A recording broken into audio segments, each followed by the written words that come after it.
à tous et bienvenue à ce live. Je suis désolée, il me semble qu'on a un petit peu de retard, mais promis, on va rattraper tout ce retard rapidement. Donc moi, je me présente, je m'appelle Marine, je travaille chez MyFuture, qui est une plateforme qui vous aide à réfléchir sur votre orientation et à trouver un stage. Et je vais vous accompagner tout au long du live. Vous pouvez poser plein de questions dans le chat. Moi, je vais m'occuper de les faire remonter pour qu'on puisse répondre à toutes vos interrogations. Aujourd'hui, on va rencontrer Théophane qui exerce un métier en tant que chef de projet développement produit. Alors Théophane, tu es basé à New York si je ne me trompe pas? Oui, je suis habituellement basé à New York. Ok, bon, on va en discuter juste après parce que j'ai besoin de savoir quelle heure il est chez toi. Donc voilà, n'hésitez pas à poser toutes vos questions à Théophane. Et puis voilà, je vous propose de démarrer tout de suite. Alors Théophane, du coup, tu es chef de projet de développement produit qui est basé à New York et du coup dans l'entreprise Veressence, c'est bien ça? C'est bien ça, oui. Ok, super, j'ai les bonnes informations. Du coup, tu es à New York, est-ce que tu peux nous dire quelle heure il est chez toi? Là, il est 9h15 du matin. Ok, ça va, tu démarres ta journée tranquillement Ouais, avec nous. ça va, j'ai eu le temps de prendre un café. Bon, Ça démarre doucement, mais ça démarre. bon super, je voulais surtout pas qu'on travaille en pleine nuit, c'est hyper essentiel. Bah, écoute, je te propose de commencer par nous présenter très rapidement, en quelques phrases peut-être, à quoi ça correspond ce métier que tu exerces au quotidien. Bon, bah, comme Marine l'a dit, je suis chef de projet chez Veressence. Ça fait 4 ans, bientôt 5 ans que je suis chez Veressence. Ok, Et le travail de chef de projet, en gros, le but, c'est d'accompagner les clients, de parler beaucoup avec les clients et en gros d'être l'interface entre le client qui est à l'extérieur, qui a plein d'idées, qui veut créer, pour nous chez Veressence, des nouveaux flacons de parfum, des nouveaux flacons de cosmétiques. Donc, le ok, client vient avec ses idées, nous dit ce qu'on veut, ce qu'on veut, c'est un flacon qui ressemble à ça, c'est un parfum qui ressemble à ça. Et moi, mon travail, c'est d'écouter le client et ok. bien sûr de comprendre ce qu'il veut et ensuite de discuter avec tous les départements, enfin tous les services chez Veressence D'accord. pour Donc tous les créer différents métiers? tous les métiers, oui. Ok. Avec, comme je l'ai dit, Veressence, on fait des flacons de parfum, donc on fait du verre. Donc je vais discuter avec un bureau d'études qui va créer un moule. Ensuite, on va discuter avec la production, on va discuter avec des équipes commerciales. Donc voilà, c'est vraiment discuter avec tout le monde pour être bien sûr que ce que le client veut, on arrive à le livrer à la fin. Ok, ça marche, ça me semble assez clair. Et du coup, chez Veressence, vous faites vraiment que des flacons de parfum ou est-ce que vous travaillez le verre aussi autrement? Chez Veressence, on est en gros un leader mondial de la flaconnerie pour les cosmétiques et parfums. Donc on Ok, fait principalement deux choses. On fait les parfums. Donc, d'accord, on sait bien que la France est très connue pour le luxe et le tout à parfum, fait. c'est quelque chose de très très français. Donc on travaille énormément avec les grandes marques françaises pour faire leurs parfums. Et de plus en plus, grâce à notre savoir-faire, on travaille également sur tout ce qui est cosmétique. Donc on sait bien Ok, que le réchauffement climatique, on bouge du plastique vers le verre, parce que le verre, c'est bien plus recyclable, c'est meilleur pour l'environnement. Donc, beaucoup de choses qui étaient emballées en plastique, maintenant, commencent à être emballées en verre. Donc, beaucoup de crèmes, beaucoup ok. de fonds de teint, de choses dans ce genre. Ok, ouais, donc vous êtes en train de prendre justement ce changement à votre avantage puisque ça vous permet de développer encore plus de produits. Et ben écoute, super, ça me semble très clair. Ce que je te propose, c'est qu'on commence à découvrir ton métier. Oups, j'ai été un peu trop vite. Alors, tu nous as mis justement des images pour illustrer tout ça. Euh, donc, effectivement, il y a des pots de crème, là, j'en vois. Est-ce que tu peux nous décrire un peu les différentes images? Parce que, alors, autant la troisième, ça me parle, mais toutes les autres, pas trop. Donc, je veux bien que tu me décrives un petit peu de quoi il s'agit. Donc, comme je le disais, je suis en développement. Donc, ma partie à moi, c'est vraiment. Alors, techniquement, je ne suis pas hyper technique, mais ma partie à moi, c'est de travailler avec les gens qui sont très techniques pour créer les flacons. Et entre l'idée du client, où le client vient avec juste une image, un dessin, avec, voilà, juste une idée en tête, Ok, nous, on doit travailler avec les équipes qui sont très, très techniques et qui ont un énorme savoir-faire pour, sur la première image, créer des moules. Parce que le verre, à la base, c'est quelque chose qui est. Enfin, c'est du verre qui est fondu. On fait tomber une goutte de verre en fusion à l'intérieur d'un moule qu'on vient souffler à l'intérieur du moule. ok, Et même si, comme ça a l'air simple, les moules sont très techniques. Il y a beaucoup de technologie, de savoir-faire à l'intérieur des moules. Et l'un des premiers points sur lequel je travaille, c'est travailler avec les équipes pour leur dire ce que le client veut, pour qu'elles, avec leur savoir-faire, elles vont créer et designer des moules. Oui, bah parce qu'en plus, c'est vrai que là, tu me parles de bouteilles de parfum. Là, j'ai plein d'images qui me passent en tête et ils sont de plus en plus. Enfin, il y a beaucoup de détails, je trouve, sur les bouteilles de parfum. Donc, c'est vrai que ça doit être hyper spécifique. Chaque moule est vraiment propre à son parfum, quoi. Bah, c'est exactement ça. Ouais. Tous les moules chaque parfum a son propre moule. Ouais. Et puis même après la différence de taille, il y a énormément de choses qui changent. Quand on voit le verre, par exemple, quand on prend une bouteille d'eau, de bière, de quoi que ce soit, c'est un moule qui est plutôt simple, on va dire, Oui. qui est du rond, qui est fait pour tourner très très longtemps.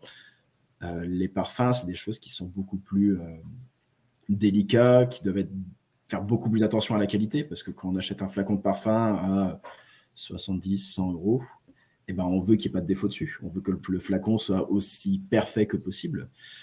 Oui, c'est ça. Puis c'est vrai que ça fait partie complètement du produit qu'on achète. Des fois, enfin, il y a certes l'odeur, c'est très important, mais j'ai l'impression que, enfin, moi personnellement, en tout cas, le fait que la bouteille soit belle, ça me donne aussi envie de l'acheter. Donc, il y a tout ce travail-là aussi qui rentre en compte. Et moi, je me posais une question, du coup, par rapport à ton statut de chef de projet. Est-ce que ça va être ton rôle de dire à vos clients, par exemple, bah là, par contre, ce que vous nous demandez, ça ne va pas forcément être réalisable, ou alors de proposer des choses qui seront peut-être mieux? Est-ce que tu as aussi cette casquette un petit peu de conseil, en fait, auprès du client? Totalement. Comme je l'ai dit, je suis avec le commercial le point d'entrée pour le client. Donc, toutes les communications passent soit par un commercial quand c'est de l'argent, ou quand c'est du technique, ça passe par moi.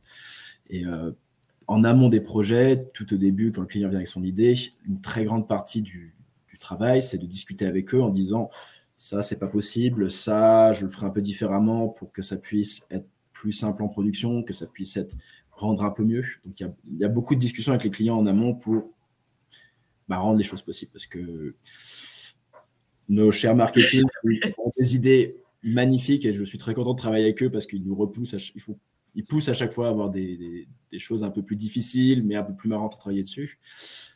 De temps en temps, ils poussent un petit peu trop loin et ce qu'ils demandent. Il faut dire stop.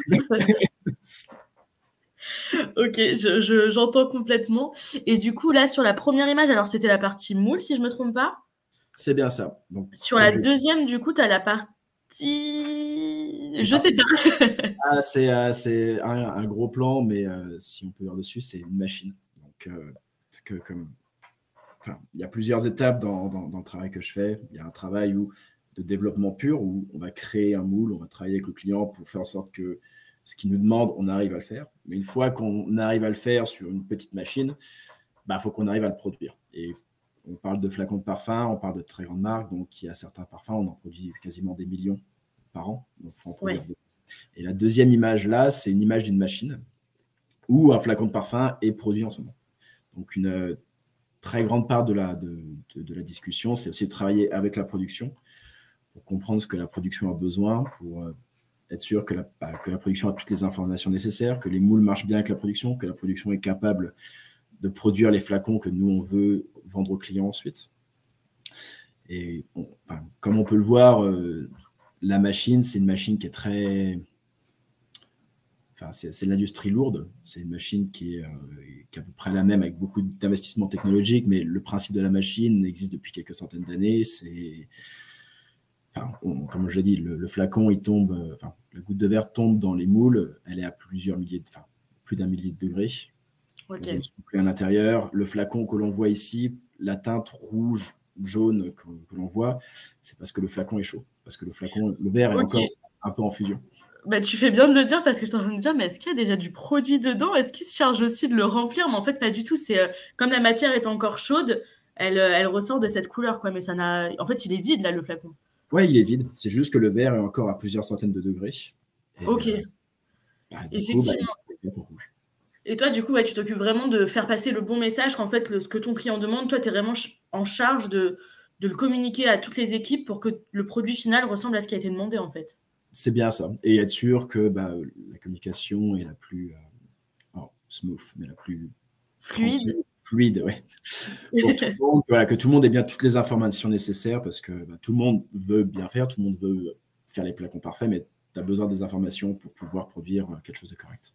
Ouais, ouais, complètement. Et du coup, sur la troisième image, c'est quoi? C'est une fois qu'il est produit, c'est ça? On vérifie qu'il n'y ait pas de défaut, peut-être? C'est bien ça. Et j'aurais dû revenir un petit peu au début. Vers Essence, on fait les flacons. Mais une spécificité aussi, c'est qu'on fait le décor derrière. Ok. Donc on a Qu'est-ce une que tu appelles usine. le décor alors? Bah, là, par exemple, sur le dernier flacon, sur la troisième image, on voit écrit Mhm. Chanel dessus. Ok. Nous, on a produit le verre en premier et ensuite on l'a envoyé sur un autre site de décor. Et le site de décor est venu appliquer, imprimer sur le flacon le Chanel. D'accord, et ça va être du coup tout ce qui va être imprimé sur le flacon, ça va être vous aussi qui vous en chargez. Tout ce qui est imprimé. Et si on regarde un petit peu sur la dernière, Oui. dernière image, c'est un peu un portfolio de tout ce qu'on fait. Donc on peut imprimer, on peut mettre du laquage, donc une couleur sur la totalité du flacon, on Ok. peut faire une étiquette, il y a beaucoup, beaucoup de choses à faire et c'est là que le boulot est intéressant. C'est non seulement il y a le verre, mais ensuite, après ça, on a plein de choses à faire avec le décor. Mais pour revenir sur la troisième image, l'un des points importants, est ce que fait la personne ici, c'est la vérification. Ok. Comme on l'a dit, on travaille pour l'industrie du luxe. Vous ne Et pouvez pas vous permettre qu'il y ait des erreurs. on Très peut bien. pas se permettre une erreur, les défauts, on ne peut pas se permettre d'avoir des défauts qui sont très visibles. Donc, il y a un énorme travail qui est fait par les équipes pour être sûr que ce que l'on envoie aux clients, c'est aussi parfait que possible. Ok, ça marche. Et du coup, je me pose une question. Est-ce que toi, tu as besoin d'avoir des connaissances dans le verre, dans comment on le produit, etc. Ou tu es vraiment là pour juste chapeauter un peu le projet, mais tu n'as pas besoin d'avoir de compétences techniques? C'est comme tout, je vais dire. Quand je suis arrivé chez Vert Essence, je pense que mes collègues en production le diraient, je n'avais aucune connaissance. Ok. Mais ça n'empêche pas de faire une partie du travail. Par contre, le côté intéressant derrière, c'est d'apprendre. D'apprendre. Il y a énormément de choses à apprendre et on travaille avec des gens qui sont hyper passionnés et qui ont énormément de connaissances. Et du coup, après 4 ans, j'ai énormément appris d'eux. Et le plus on apprend, le plus simple c'est de faire notre travail parce que Oui. on comprend ce que les autres ont besoin, on comprend comment ça marche, on peut donner des informations de meilleure qualité aux clients. Donc, c'est pas nécessaire pour démarrer, mais Ouais. c'est très important et la partie la plus marrante d'apprendre pour à la fin faire son métier encore mieux. Ok, ça marche. Ouais. Donc, pas une compétence à avoir en arrivant, mais c'est quelque chose que tu es amené à acquérir dans tous les cas, puisque tu travailles avec tous les corps de métier. Et donc, forcément, tu finis par comprendre ce qu'ils font. Et puis, j'imagine effectivement que c'est un gain de temps de savoir. Enfin, tu n'as plus besoin de leur demander directement. Il y a des choses que tu dois savoir tout de suite que ça sera faisable ou pas. Et gain de temps, quoi. Donc, très bien, c'est noté. Ce que je te propose. Alors, déjà, je vais regarder dans le chat parce que je vois qu'on parle un peu. Alors, il y a Pierre qui nous demande, vous faites les flacons de quel parfum? Est-ce qu'il y a des parfums que tu peux nous citer ou Beaucoup. Alors, je pense qu'on fait les flacons Terre d'Hermès. Ok. On va faire, alors les Dior, je ne sais plus lesquels. On fait pas mal de Dior. Ok. Moi, on doit faire les J'adore, on doit faire les Joy qui sont sortis il n'y a pas si longtemps que ça. Et on doit faire, beaucoup. On travaille. Voilà, Non, mais c'est parfait. Tu nous as donné 2 exemples. C'est très bien. Je pense que ça répond à la question de Pierre. Du coup, Pierre, si tu te promènes dans une parfumerie prochainement, tu pourras identifier les parfums, enfin déjà 2 parfums qui ont été faits par cette entreprise. Et je vois que le temps court, donc ce que je propose, c'est de passer à la suite.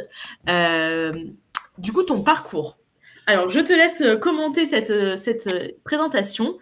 Du coup, après la troisième, je vois que tu as fait un bac général scientifique. C'est ça.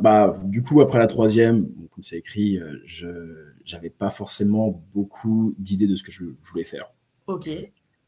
Je savais que je voulais faire des études parce que j'aimais bien ça et j'étais pas mauvais à l'école. Donc, je suis parti vers un bac scientifique.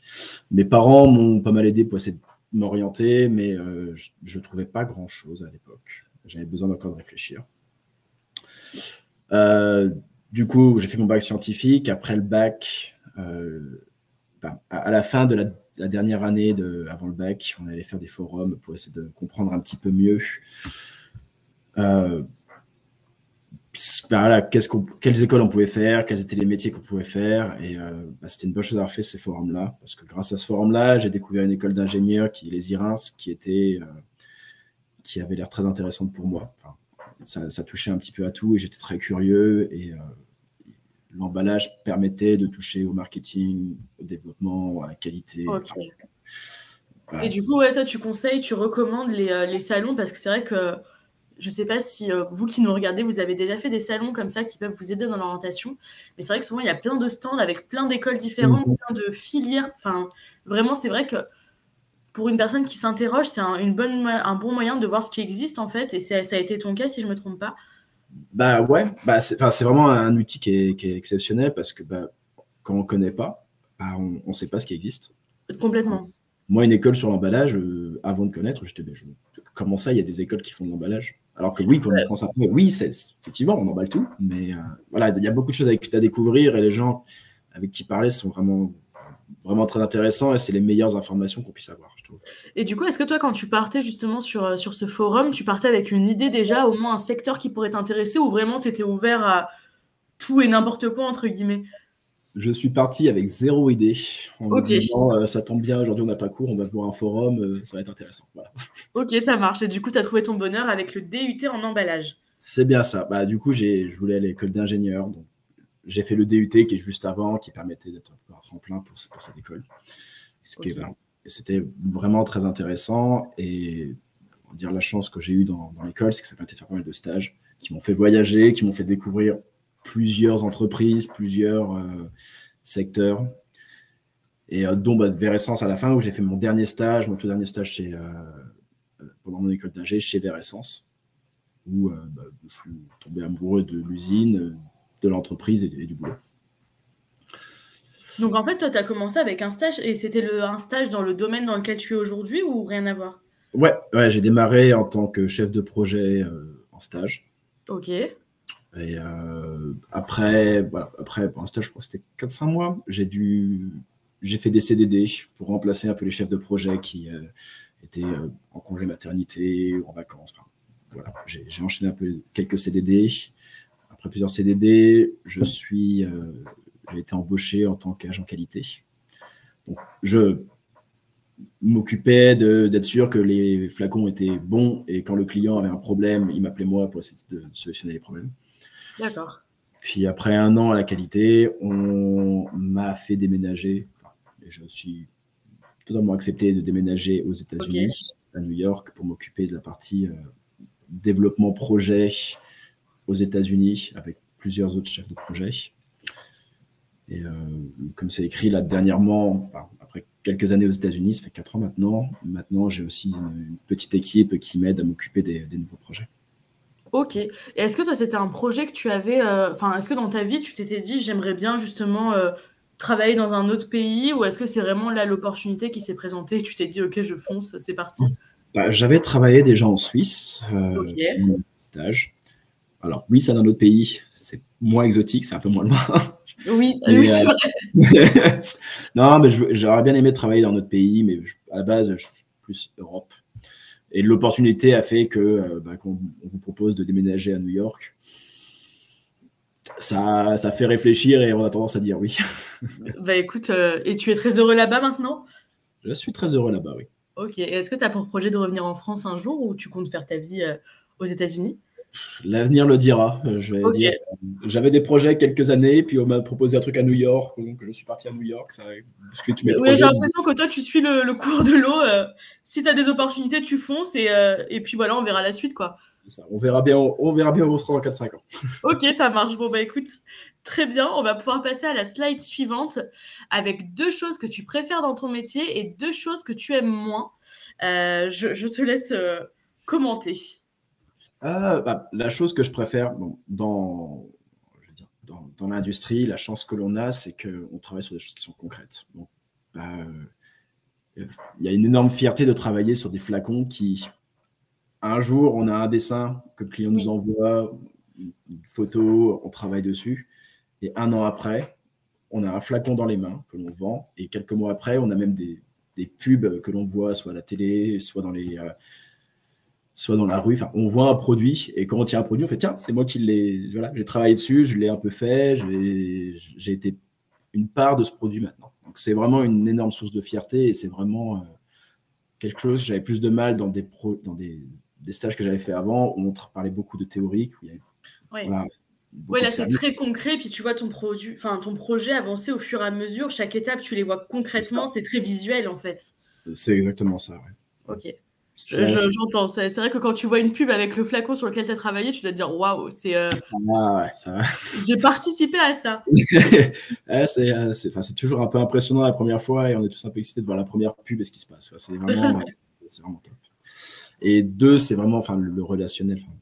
Pour ce que je l'ai dit, l'un des grands points de mon boulot, c'est de communiquer avec les différentes équipes. Et j'aime bien déjà, mais en plus de ça, les personnes que l'on rencontre sont vraiment très intéressantes. On a la chance dans le verre de travailler. Le verre, l'usine existe depuis je vais dire des bêtises, mais quelques centaines d'années. J'ai pas envie d'entrer dans les détails parce que je risque de dire une mauvaise date. T'inquiète, c'est beau comme ça. Ça existe depuis longtemps. Voilà, et il y a beaucoup de familles qui ont travaillé dedans. C'est quelque chose de très familial, de très. Voilà, les gens sont passionnés à l'intérieur et c'est un plaisir de travailler avec eux. Des fois un peu moins, mais la plupart du temps. C'est comme ça, c'est obligé. Non, mais c'est juste. Voilà, on s'amuse à rigoler, à se taquiner, mais non, les gens c'est incroyable ce qu'on peut apprendre d'eux et à quel point ils aiment. Et du coup, moi, ça m'amène à me poser une question. Est-ce que tu es amené à travailler toujours avec les mêmes personnes finalement ou est-ce que c'est assez. Enfin, j'imagine que du côté client, ça bouge pas mal, mais du côté, on va dire, de la partie qui va vraiment produire, etc., le flacon, est-ce que c'est amené à changer ou souvent c'est avec les mêmes personnes? On a nos points de contact avec la production, avec les différents services, mais je vais dire, en termes de personnes, je travaille avec moins de clients. Enfin, mes clients, j'ai peut-être une dizaine de contacts chez les clients parce que voilà, je parle toujours aux mêmes personnes. En interne, je travaille par semaine avec une cinquantaine de personnes différentes parce qu'on a des sites aux US. Aux US, on a deux sites de production. On en a en France, on en a en Espagne, on en a en Corée, on a tendance un petit peu à parler du monde. Donc, non, il y a beaucoup de communication avec beaucoup de monde différent. D'accord, ça marche. Et du coup, 2 choses que tu aimes le moins, il en faut dans chaque métier. Alors, tu nous as mis faire des plannings. Bon, comme je l'ai dit, je suis très relationnel, donc tout ce qui est faire planning. Et puis dans ta vie quotidienne aussi, tu le disais, tu es parti à New York comme ça, donc planifier, c'est pas ton truc, quoi. C'est mon boulot, donc je suis pas mauvais à les faire. Faire le planning en soi, c'est très bien, très intéressant. C'est plutôt l'écrire sur le papier pour que tout soit. Enfin voilà, c'est plutôt la partie administrative. Enfin, c'est comme tout, c'est les parties administratives pareil, les présentations. J'aime bien faire des présentations. Ce que j'aime pas, c'est faire le PowerPoint. Ok, ouais, il y a toujours un petit point, mais au final, globalement, tu aimes ce que tu fais, c'est juste des petits points que tu aimes un peu moins, quoi. Oui, non, mais oui, c'est ça. C'est plutôt la partie administrative de ces choses-là, mais les faire, c'est normal, quoi. Très bien. Bah, écoute, c'est parfait. On va pouvoir continuer, maintenant qu'on sait ce que tu aimes et ce que tu n'aimes pas trop dans ton métier, avec les clichés et anecdotes. Alors, je te laisse commenter ces slides. La première, dédicace à ma marketing, c'est un de ces clichés qu'elle déteste le plus. Ah. C'est l'industrie, c'est les usines comme Germinal. Il n'y a pas que ça, c'est un peu l'image qu'a l'industrie. L'industrie est un peu une image vieillotte, un peu une image de quelque chose qui n'avance pas, qui ne recrute pas, voilà, tout le monde parle des nouvelles technologies, mais il y a énormément de choses à faire dans les industries. L'industrie, il y a beaucoup de nouvelles technologies à l'intérieur, ça embauche énormément de personnes. Nous, on voit pour les flacons de parfum, il y a beaucoup de demandes. Voilà, l'image que l'on a de l'industrie n'est pas forcément la même que ce qui est réel. L'industrie, c'est quelque chose qui bouge énormément et qui est vraiment très agréable à travailler. C'est vrai que justement, chez MyFuture, ça fait 1 mois maintenant qu'on découvre des métiers de l'industrie. Et moi-même, j'ai découvert un univers que je ne pensais pas du tout être comme ça. Donc, c'est tout à fait vrai ce que tu dis. On a une image complètement faussée du secteur, alors que finalement, c'est très moderne et c'est des milieux qui ont l'air tout à fait agréables, dans lesquels on a envie de travailler. Ah ouais, non, mais c'est pour ça. J'ai travaillé dans les deux et pour être honnête, je préfère l'industrie parce que, encore une fois, le concret. Oui. J'ai la chance au jour le jour de ne pas être assis derrière mon PC toute la journée. Et, je pourrais le dire, mais aujourd'hui, je suis à Atlanta parce que voilà, je travaille à New York. Ils ont eu besoin de moi sur l'usine. Je suis allé à l'usine qui est à côté d'Atlanta. On a travaillé ensemble. Il y a quelque chose de très social et une façon de travailler qui est très, très intéressante. Et il y a énormément de nouvelles technologies également dans l'industrie. Très bien. Et du coup, tu nous as mis, là, j'ai l'impression que c'est une anecdote, ta première visite au Royaume-Uni. Qu'est-ce qui s'est passé au Royaume-Uni? Raconte-nous. Ah, c'est plutôt une anecdote et pour parler un peu des niveaux d'anglais. Parce que Vas-y, je t'écoute. j'avoue que je suis passé par la case je ne parlais pas du tout anglais. D'accord, ok. Bon, bah, du coup, là, tu fais passer le message qu'il faut bien suivre les cours d'anglais. Ah non, bah oui, bah, exactement. J'étais très mauvais à l'école en anglais. Ok. Tout est relatif, mais j'étais pas très très bon en anglais. Et comme je l'ai dit, j'ai travaillé pour de la qualité. Donc mon but, c'est qu'un client avait un problème, j'allais le voir, je regardais son problème et on essayait de trouver une solution ensemble. Et à l'époque, on travaillait pour des carafes. Donc on faisait des très belles carafes de whisky pour une marque en Écosse. Ok. Et ils avaient un problème sur leur ligne, donc j'ai dû aller les voir. Sauf que le petit Théophane de 23-24 ans, qui n'est pas si petit que ça, mais qui démarrait sa carrière, j'ai dû aller tout seul en Écosse. Ok. Il parlait que très très peu anglais à l'époque. D'accord, je vois le truc venir, vas-y, je te laisse poursuivre. En m'attendant à trouver des personnes qui parlent un anglais très british, voilà, lentement. Et je me suis retrouvé tout seul avec 6 Écossais en face de moi à essayer de me montrer des photos de défauts, de trucs dans ce genre-là. Et les Écossais, vous comprendrez un jour, ça a un accent. Ok, tu n'étais pas préparé de toute évidence. Disons que j'avais des bases d'anglais. Je me dis, je vais me débrouiller, ça va passer. Ils ont commencé à parler, j'étais en face de chez. J'ai Je rien. ne comprends pas. Je comprends rien. J'essaie avec le téléphone en mode, est-ce que si vous parlez, ça va traduire? Le téléphone ne comprenait rien non plus. Mais bon, on a réussi à se comprendre, on parlait avec des photos, on parlait, voilà, Ouais. on arrive toujours à se comprendre et c'est, au final, c'est vraiment l'important, c'est l'anglais, il faut y aller. Ouais, faut le pratiquer, quoi. Ouais, si ça marche pas avec les mains, ça passera et on trouvera un mot ici, on arrivera à se comprendre. Donc ça Parce passe. que oui, c'est vrai qu'il y a l'anglais globalement, mais il y a l'accent de chaque pays anglophone et il faut s'y préparer parce qu'effectivement, il y a des accents plus compliqués que d'autres à comprendre. Les Écossais sont reconnus pour avoir un accent. Il faut s'accrocher, quoi. Voilà, c'est pas trop de l'anglais, quoi. Bon, je te le dis dans le chat, tu fais rire Pierre, il a mis des bonhommes qui pleurent de rire. Et on a une question de Mikado. C'est quoi votre prochain pays après New York et le Royaume-Uni? Comme je l'ai dit, on verra bien. Pour l'instant, il n'y a rien de dit. Voilà, Mikado, tu as ta réponse. On verra bien. Et du coup, je te propose de passer à la carte d'identité en 2 minutes. Donc, ce que je te propose, c'est que je te pose des questions et tu me réponds ce qu'il en est pour toi dans ton quotidien. Alors, les déplacements professionnels, je crois qu'on s'est dit que oui, il y en avait. Oui, pas mal. Enfin, j'ai la chance de voyager quand même pas mal pour le boulot. Comme j'ai dit, là, je suis à Atlanta cette semaine. Le mois dernier, je suis allé au Canada pour visiter un client.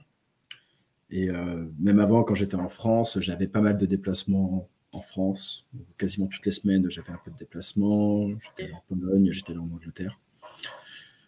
Donc oui, il y a quand même pas mal de déplacements. Et tu dirais que là, maintenant que tu es aux États-Unis, les déplacements, c'est à quelle fréquence à peu près? Ça dépend. Enfin, comme je dis, j'ai des projets. Donc, on va dire, au début d'un projet, quand c'est très théorique, il n'y a pas d'intérêt à ce que je fasse sur le site. Et le plus on se rapproche de la production ou quand on arrive en production, j'ai tendance à aller sur les sites pour voir comment ça se passe et être sûr que tout se passe bien. Ok, ça marche. Et du coup, toi, tu aimes cette partie où justement, comme tu le disais tout à l'heure, tu n'es pas que derrière ton bureau. Il y a aussi la partie où je me déplace, je vois concrètement ce qui se passe. Et puis voilà, c'est vrai que c'est sympa. Ouais, bon, c'est pas obligatoire. Enfin, ça dépend. Après, voilà, il y a d'autres chefs de projet qui se déplacent moins. Moi, je sais que j'adore ça. Et, oui, voilà, ça peut dépendre aussi de la personnalité de chacun. Et toi, vu que tu aimes ça, bah forcément, tu y vas quoi. Ouais. Ok, ça marche. Alors, les horaires, les week-ends, les jours fériés, les vacances. Du coup, on rappelle que tu es aux États-Unis, donc peut-être qu'il y a des choses qui sont un peu différentes. À toi de nous dire, je te laisse nous répondre. Non.